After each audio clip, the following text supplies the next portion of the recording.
ça débat c'est mon bête pour nos demain.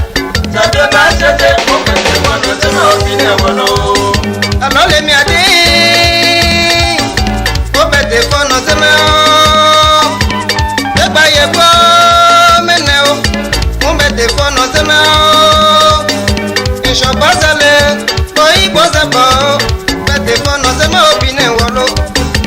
Asemi adona ayi akanao ilodona sosema obine wolo Pashi Gabriel obine olo waduo ayi bete fono semeneu Pate zofulo de metemeye Pate angolo de metemeye Pate modelo de mode sowali mwano ayi kwewewo Tanti Michelina ne angolo de mekwengo ayi la emego Yao mon bête pour nos émeneaux, tapiki à ce non bête pour nos émeneaux.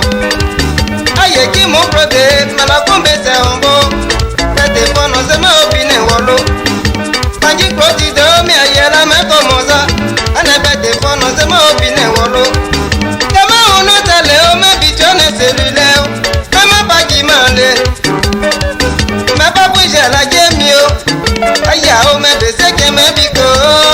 Yenile abwesota mebe ebibi kameo o akwenda yemi o oh yela leza kwenda bumepie o Shadu Mandela na ekwewewo alo leza kwenda kumeo ate suprefe no boko mebo mebie wajizo adu atana zo bete fono semao Yegba yegba anelo wolo abondo bibi amana teo Omo le mi ajamao, meni ajibuelo neo.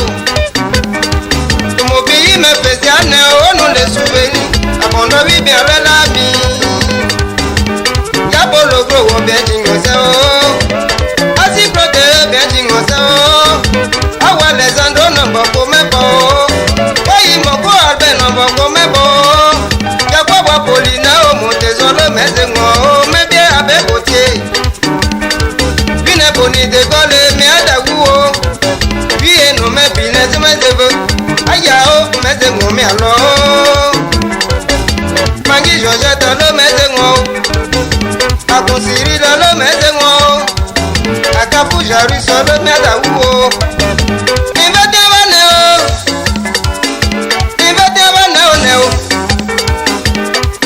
wane o mego saka desire o mego Timoteo mego, ayela o mego, asheyi o mego.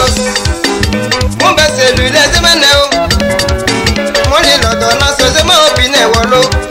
Ayika ke bon yeto, me yiwo. Me bi ajabo maje. Me me beju ma zebele, lo ba no onore, bobo ma bo nwe. Wi eno me bi ne zeme zebe. Shobe amandi no be te fono zeme obine wolo. Ajube mete alono memose o ni se kupo soso ayela ego Tebe sese mo bête pour nos demain. na ego Sese mabine umeruye. Ça débat c'est mon bête pour nos demain. Ça débat c'est mon bête pour nos demain au final voilà. asu asu asu asu asu asu asu asu asu mi abondo bibi arela mi